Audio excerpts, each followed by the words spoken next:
বিষয় ওর মা কঠিন সংগ্রাম করে মেয়েকে মানুষ আফ্রিকা থেকে ওটা শুভঙ্কর ঘোষ সম্পাদক।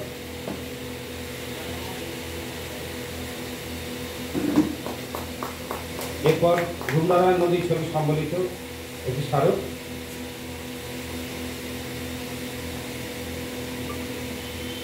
শরীরটাকে ওকে আরো বড় হতে হবে, লেখাপড়া শিখতে হবে। ওর মা কি কঠিন সংগ্রাম করে এগিয়ে নিয়ে চলেছে।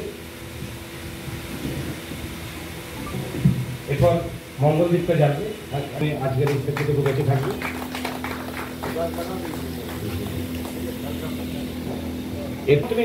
তুমি অফিসার ছবি আমার সামনে দরকারে দিয়ে এই মুহূর্তটাকে বরণ করি না।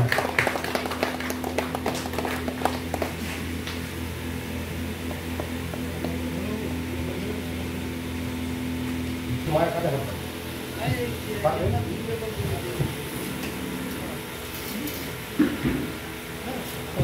মঙ্গলদীপ পর্যটন করছে সুনিতা। আমাদেরই লোক, এই বার্তা ছড়িয়ে পড়ুক, ওদের ফিরে আসতে হবে মূল স্রোতে। এই শারদীয়ায় লক্ষ কোটি মানুষ রাস্তায় বেরোয় কোটি সচেতনতার বার্তা, যাতে কম ঘটে, একদম না ঘটে, সেই বার্তা বহন করছে আজকের এই ছোট্ট আয়োজন। অনাড়ম্বর আয়োজন, কোনো বিক্ষোভ নেই। এরাই আমাদের অতিথি, এরাই আমাদের দেবতা, এরাই আমাদের প্রেরণা, এরাই আমাদের বেঁচে থাকার রসদ। আর এক মিনিট 2 মিনিট একটু দাঁড়াতে বলবো, আগুনটা আছে।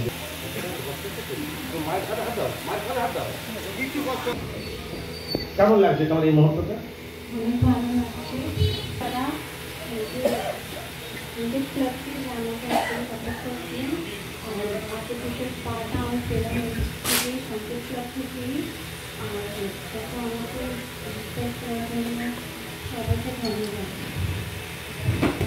আমার সম্পাদক তার চোখে জল চলে এসেছে।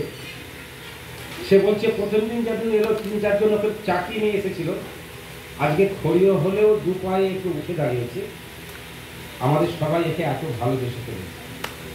আমরা আগামী দিনে ওর জন্য আছি, চেষ্টা করবো আমরা সব, এবং আত্মজন পরিবার এবং আমার শুভজিৎ ভাই যারা এসেছেন কষ্ট করে। আজকে 6 ঘন্টা জানা পড়েছিল কোথায় খুঁড়া, সেখান থেকে আসতে নিজেরা উদ্যোগ নিয়ে। এই দিন কি আমরা শোধ করতে পারবো? তারা পারবো না, কোনোদিন শোধ করতে পারবো না। তবু ছোট্ট আয়োজন, গরিবের সংসার, নারায়ণ এলে যে খুশি হয়, আমরা সেই খুশি পেয়েছি, আমরা সেই তৃপ্ত বোধ করছি। আমাদের সবাইকে ধন্যবাদ। এবার আস্তে আস্তে হ্যাঁ, সবচেয়ে আনন্দের বিষয় যে দাদা যেটা বললো, মানে প্রথম দিন থেকে আমি যখন এসেছিলাম তো দাদা মানে কাজ করেছিল এবং দাঁড় করিয়ে ও যেভাবে এসেছিল, তারপরে আজকে দাঁড়িয়ে নিজে প্রদীপ জ্বালিয়ে, এবং সবচেয়ে বড় কথা যেটা ওর মধ্যে 361 দিন পর মানে ওর মধ্যে এতটাই আনন্দ ছিল এবং ওর পাড়া প্রতিবেশীর মধ্যে এতটাই উৎসাহ ছিল যে একদম বড়জোরে সত্যি প্রণাম। আপনাদের অশেষ অশেষ কৃপা যে একটি মেয়েকে আমরাও চ্যালেঞ্জ নিয়েছিলাম প্রথম দিন থেকে 361 দিনের মাথায় আপনারা যে দাঁড় করে দিলেন, মানে এটা মানে হ্যাটস অফ আপনাদের, হ্যাটস অফ।